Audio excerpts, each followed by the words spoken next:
नमस्कार, सुलगता सवाल में आपका स्वागत है। मैं हूं आपके साथ सोनाली।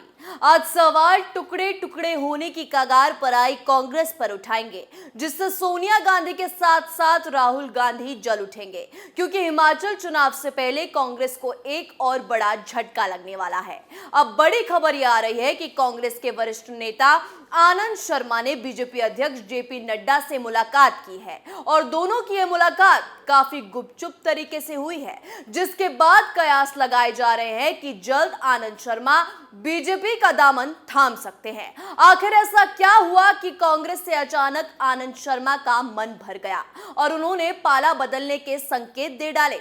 अब सवाल सुलग रहे हैं कि क्या कांग्रेस छोड़ने वाले हैं आनंद शर्मा? आनंद शर्मा जेपी नड्डा की मुलाकात के क्या मायने हैं?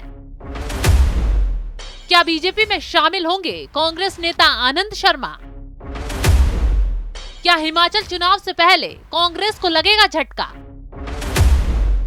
क्या बुरी तरह बिखर जाएगी सोनिया की कांग्रेस? आनंद शर्मा के कांग्रेस छोड़ने के सवाल उनकी और जेपी नड्डा की कई घंटों तक मुलाकात के बाद सुलग रहे हैं। और वैसे भी ये मुलाकात हिमाचल प्रदेश चुनाव से पहले हुई है, जिसने सियासी उलटफेर के कयास लगने शुरू हो गए हैं। कहा जा रहा है कि दोनों के बीच कई अहम बातें हुई हैं। हालांकि ये बातें अभी बाहर तक निकलकर सामने नहीं आई, लेकिन जिस तरह से अचानक ये मुलाकात हुई उसके कई मायने निकलकर सामने आ रहे हैं, क्योंकि अभी छत्तीसगढ़, राजस्थान, झारखंड को छोड़कर कांग्रेस की स्थिति कहीं भी सही नहीं है। यूपी में हाल बुरा है, मध्य प्रदेश में कांग्रेस को कोई पूछने वाला नहीं है, राजस्थान से भी कांग्रेस खदेड़ी गई है।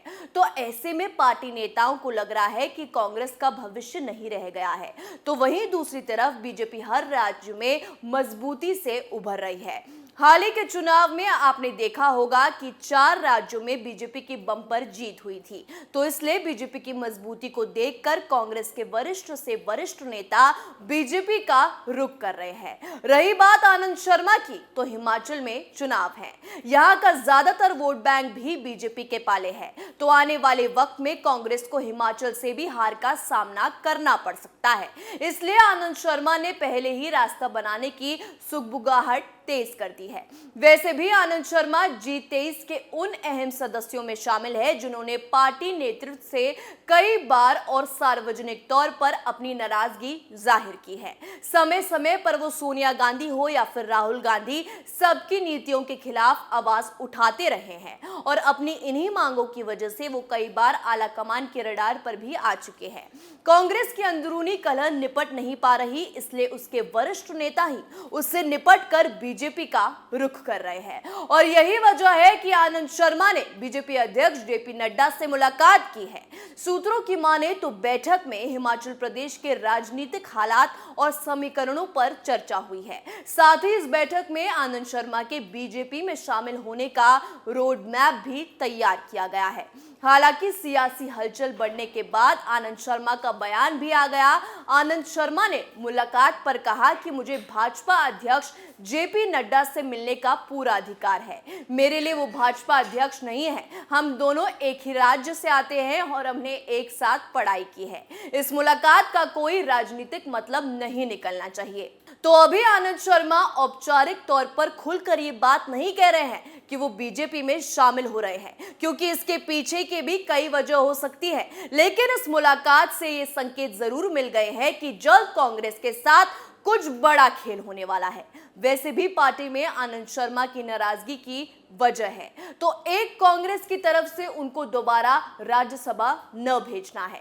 दरअसल आनंद शर्मा को उम्मीद थी कि कांग्रेस उन्हें दोबारा राज्यसभा के लिए नामित करेगी, लेकिन कांग्रेस ने ऐसा नहीं किया और इस बात से कांग्रेस से आनंद शर्मा की नाराजगी बढ़ती चली गई और उन्होंने बीजेपी में जाने का मन बना लिया।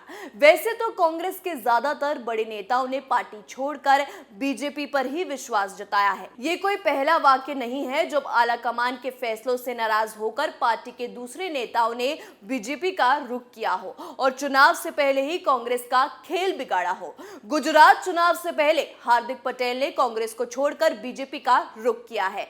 इतना ही नहीं, हार्दिक पटेल ने कांग्रेस पर कई तरह के आरोप भी लगाए।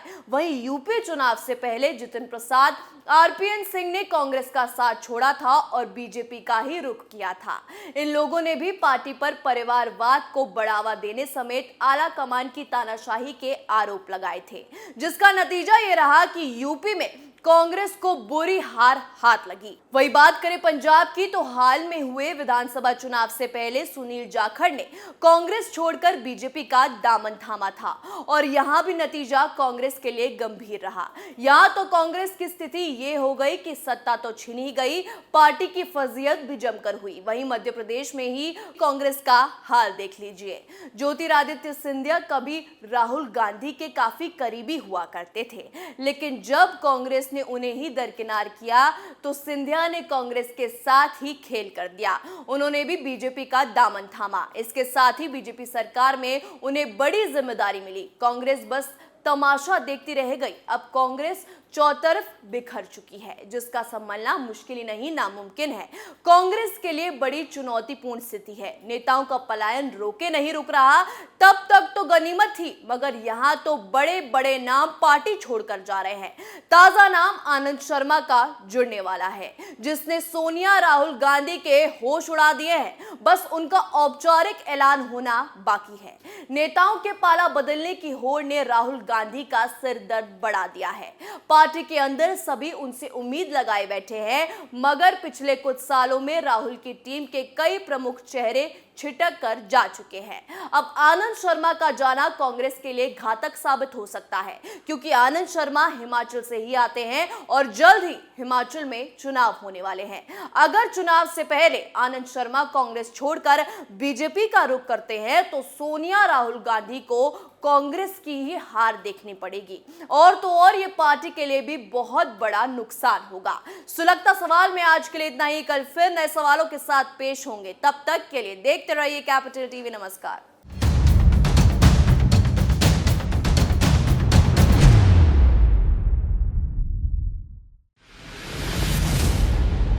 मैं राजनीति करता नहीं, पर राजनीति को बहुत गहरे तक समझता हूं। मैं लोगों के बीच रहता हूं, लोगों के मन को अच्छे से जानता हूं।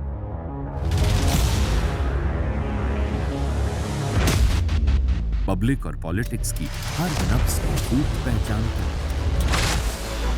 संघर्ष की सियासत से सत्ता के सिंहासन तक मैं हर खबर से खरा सच निकालता हूं। ना कोई दौड़, ना कोई race. Capital TV, Uttar Pradesh.